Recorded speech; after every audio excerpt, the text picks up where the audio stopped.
नमस्कार, आप देख रहे हैं हर खबर हरियाणा और आपके साथ मैं हूं अमित शर्मा। वक्त है कालका से समाचार का। कुरुक्षेत्र के सांसद नायब सैनी ने आज लोकसभा में शून्यकाल के दौरान जगाधरी वर्कशॉप रेलवे स्टेशन पर पैदल यात्री और दोपहिया वाहन के लिए ओवरब्रिज बनाने के संबंध में लोकसभा अध्यक्ष ओम बिरला के सामने मुद्दा उठाया। साथ ही रेल मंत्री भारत सरकार का ध्यान रेलवे वर्कशॉप स्टेशन जगाधरी के पास फर्कपुर रेलवे कॉलोनी मंडेबर सहित अन्य क्षेत्रवासियों की समस्या की ओर आकर्षित किया।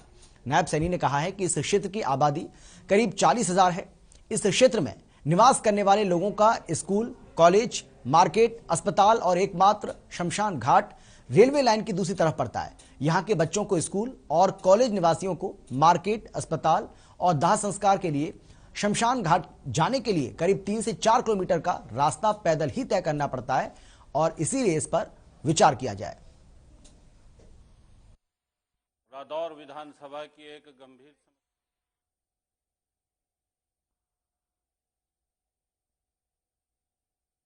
नायब सिंह जी।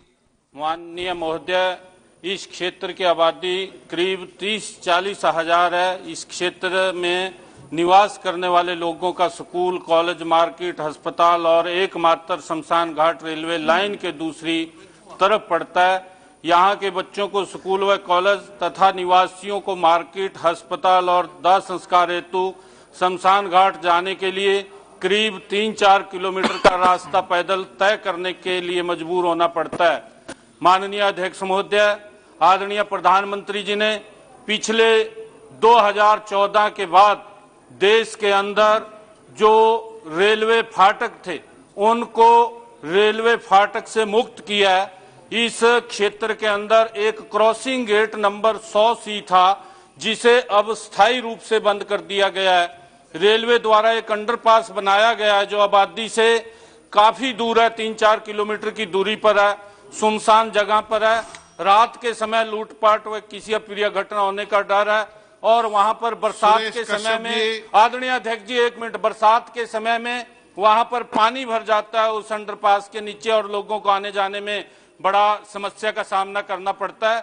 मेरी आपके माध्यम से माननीय मंत्री जी से ये अपील है कि जगाधरी वर्कशॉप स्टेशन पर एक क्रॉसिंग गेट नंबर 100 के पास इस्पात का एक ओवरब्रिज पैदल यात्री व दोपहिया वाहन चालकों के लिए बनाया जाए ताकि समस्या का समाधान हो सके। बहुत बहुत धन्यवाद।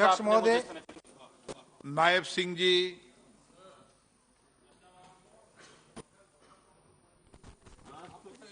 धन्यवाद माननीय अध्यक्ष जी, आपने मुझे मेरे लोकसभा क्षेत्र रादौर विधानसभा की एक गंभीर समस्या को उठाने का अवसर दिया है। आदरणीय अध्यक्ष जी, आपके माध्यम से नायब सिंह जी।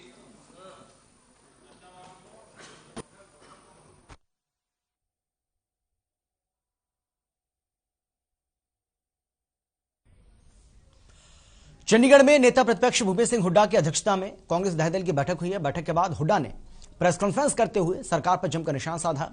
हुड्डा ने कहा कि बतौर विपक्ष उन्होंने भर्ती फर्जीवाड़े की बात सामने रखी, लेकिन सरकार उसे अनसुना कर रही है। अब सरकार ने उच्च स्तर के अधिकारियों और अन्य के नाम छिपाने के लिए डिप्टी सेक्रेटरी अनिल नागर को बर्खास्त कर दिया है ताकि दूसरे आरोपियों को बचाया जा सके। उन्होंने मांग की है कि इस पूरे मामले की जांच हाई कोर्ट की सिटिंग जज से करवाई जाए। तो वहीं किसानों के मामले पर बोलते हुए कहा कि सरकार किसानों की परेशानियां समझना नहीं चाहती है। प्रदेश में भी किसानों को यूरिया की कमी हो रही है जिसका समाधान नहीं हो रहा है।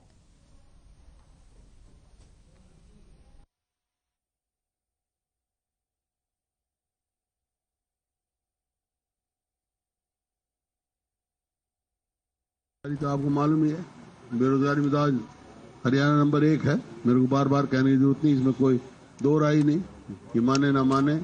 चाहे आप नीति आयोग से ले लें कि किस तरीके से बढ़ती है, CMI से की तो आई गई है कि वो नंबर 1 है, क्योंकि अब रोजगार मतलब जो प्राइवेट फैक्ट्रियां वो भी पलायन कर रही हैं और सरकारी नौकरी दे नहीं रही। जो दे रहे हैं उसमें खरीद फरोख्त से दे रहे हैं।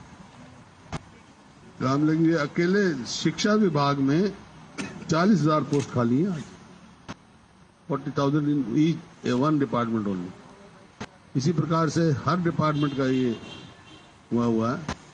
कॉन्ट्रैक्ट की वो थी, उसमें भी एक अलग से बना दिया। एक और भ्रष्टाचार का अड्डा बन गया, जिस तरह HPSC में पकड़े या वहां पकड़े जाएंगे। मतलब वहां जो है, जो बेचारे कॉन्ट्रैक्ट गरीब आदमी है, ऐसी शिकायतें मेरे को मिलती हैं। पहले ठेके की तो चल ही रही थी, अब इसमें दूसरे हिसाब से हुआ। ठेके में तो ये था 3 महीने का कॉन्ट्रैक्ट देते थे, 2 महीने की तनख्वाह देते थे, 1 महीने की वो खाते थे। इतना इस बार करप्शन था। तो ये इन्होंने चला है। एक जो है, जो वायदा किया था इन्हें, ऑटोनॉमी ऑफ यूनिवर्सिटी पे हम टच नहीं करेंगे। अब उनकी सिलेक्शन और एग्जामिनेशन भी, मतलब HPSC को और सबॉर्डिनेट सर्विस कमीशन को देने की वो लाने कर रहे हैं। तो वो तो तुरंत इनको वापस लेना चाहिए। जो खेतों में पानी भरा है उसके लिए हमने एडजस्टमेंट मोशन दी है, कोई सरकार की तरफ से पुख्ता कार्रवाई नहीं हो रही। और जो बार बार ये कहा जा रहा था इनसे कि हम एक एक दाना खरीदेंगे MSP पे धान का, आप सबने देखा बाजरे का क्या हाल हुआ। बाजरा तो 800-900 रुपए क्विंटल बिका, और उसमें धान में लिमिट फिक्स कर दी, 1 एकड़ में हम इससे ज्यादा क्विंटल नहीं लेंगे। जब एक एक दाना खरीदना है तो लिमिट किस बात की है। धान को भी जो है जो 1400 रुपए है। हाँ, और खाद आज, पहले DAP नहीं मिल रहा था, अब यूरिया भी नहीं मिल रहा। बिजाई का टाइम है गेहूं का, सबसे ज्यादा दिक्कत वाली बात है। तो कोई भी चीज कहीं भी हाथ लगा के देख लो आप, आज हर वक्त परेशानी।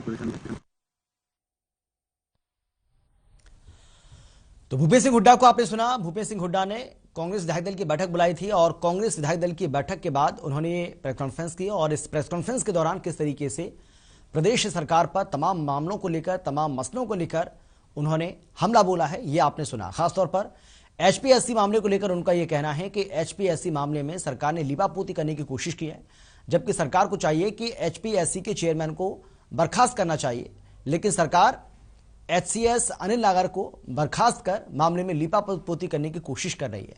इसके साथ ही उन्होंने किसानों के मसले को लेकर यह कहा है कि किसानों के जितने भी मुद्दे हैं उनका सरकार को हल करना चाहिए।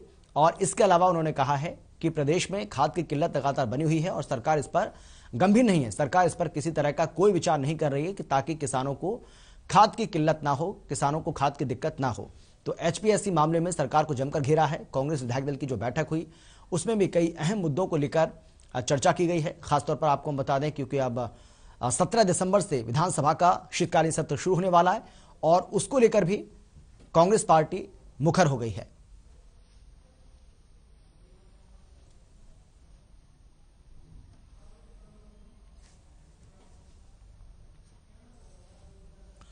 और इसके साथ ही आपको हम बता दें कि अपने तमाम मामलों को लेकर, खासतौर पर HPSC मामले को लेकर आज राज्यपाल को ज्ञापन देने के लिए भी कांग्रेस का एक डेलीगेशन भूपेश सिंह हुड्डा के नेतृत्व में पहुंचा था, जिसकी तस्वीरें आपको हम दिखा भी रहे हैं।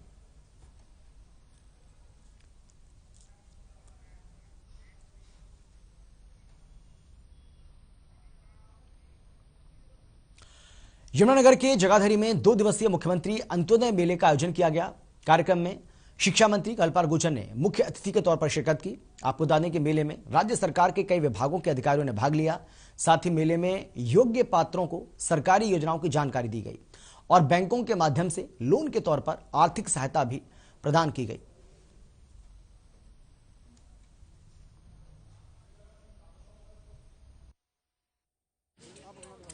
ये जो मुख्यमंत्री अंत्योदय परिवार उत्थान योजना के तहत आज ये यहाँ पर मेले का आयोजन किया गया है।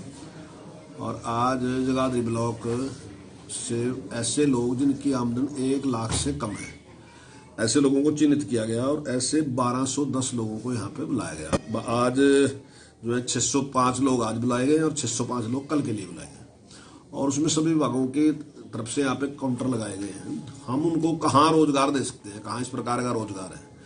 यानी कि हमारा टारगेट जो माननीय मुख्यमंत्री जी ने कहा है कि जिन लोगों की आमदन 1,80,000 से कम है, ऐसे लोगों को चिन्हित करके उनकी आमदन को हमने बढ़ा के 1,80,000 से ऊपर करना है। तो उसके लिए आज ये आज का कार्यक्रम रखा गया, आज और कल का कार्यक्रम है। और उसमें हम चिन्हित कर रहे हैं, अगर कोई व्यक्ति अपना रोजगार करना चाहता है, सब रोजगार करना चाहता है, तो यहीं पर एक टीम बैठी है और वो उसी मतलब जो भी वो रोजगार करना चाहता है उसके लिए उसका फार्म भरने के बाद और उसके साथ ही बैंक से उसको लोन देने का काम भी तुरंत किया जा रहा है। यमुनानगर में दूसरा रोजगार मेला आयोजित किया गया है, जिसमें 1200 परिवारों को बुलाया गया है। पहला जो रोजगार मेला था वो बिलासपुर में आयोजित किया गया था। इस मेले में 2 दिन का मेला है और पहले दिन 605 लोगों को बुलाया गया है, अगले दिन फिर 605 लोगों को बुलाया जाएगा। मकसद ये है जो 1,80,000 आमदन से कम वाले परिवार हैं उनको बुलाया जा रहा है ताकि उनकी आमदन बढ़ाई जा सके। हरियाणा के शिक्षा मंत्री कंवरपाल गुर्जर ने इस मेले का उद्घाटन किया है और इसमें हरियाणा के सभी विभागों के अधिकारी भाग ले रहे हैं, साथ साथ बैंकों के अधिकारी भी शामिल हैं, ताकि जो भी मौके पर फॉर्मेलिटीज है उनको पूरा करके लोन की प्रक्रिया को शुरू किया जा सके। सुरेंद्र मेहता, हर खबर हरियाणा, यमुनानगर।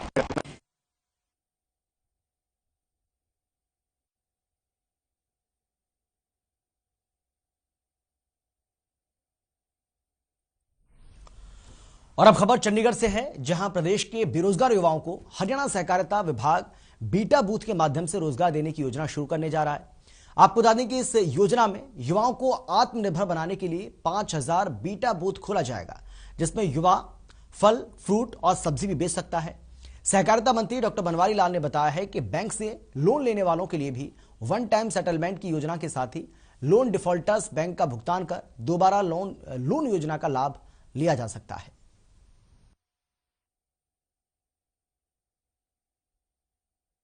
तो आत्मनिर्भर भारत बनाने के लिए हमारा सहकारिता विभाग एक मेन भूमिका अदा कर सकता है। और आजकल जिस तरह से रोजगार, हर आदमी को रोजगार सरकार नहीं दे सकती, तो अपने खुद के काम करने के लिए कॉर्पोरेशन विभाग ही एक ऐसा विभाग है जिसमें हमारा जैसे डेयरी का है, तो उसके अंदर हम बीटा के बूथ पहले हमारे जो शहर हैं उनमें उड्डा से या किसी सोसाइटी से जगह होती थी उन्हीं को देते थे। लेकिन अब हमने एक एडवर्टाइजमेंट की है जिसके अंदर लगभग 5000 बूथ हम देंगे। ये एक अच्छा एक अवसर है बेरोजगार बच्चों के लिए कि अपना डेयरी के माध्यम से अपना रोजगार ले सकते हैं।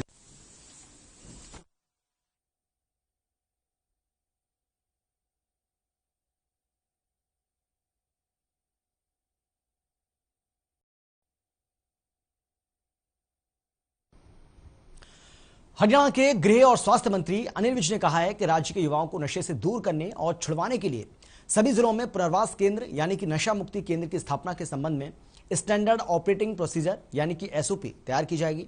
उन्होंने कहा कि ये एसओपी अगले 15 दिनों के भीतर स्वास्थ्य विभाग की महानिदेशक की देखरेख में तैयार की जाएगी। विज मंगलवार को गृह और स्वास्थ्य विभाग के अधिकारियों की एक बैठक कर रहे थे और इसी दौरान उन्होंने ये निर्देश जारी किए।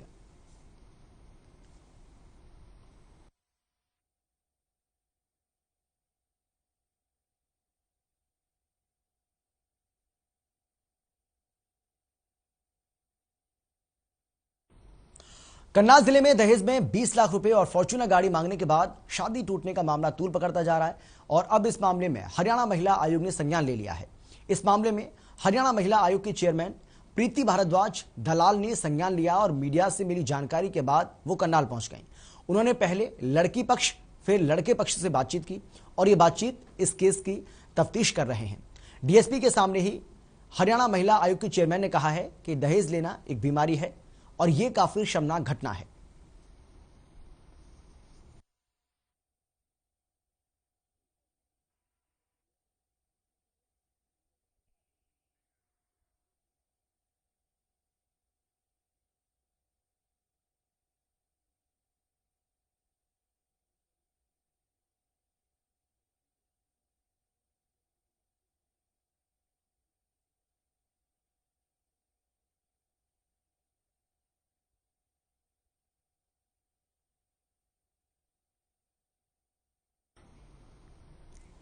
एक ब्रेक के लिए हम रुक रहे हैं, फौरन लौट रहे हैं कुछ और खबरों के साथ। आप देखते रहिए हर खबर हरियाणा।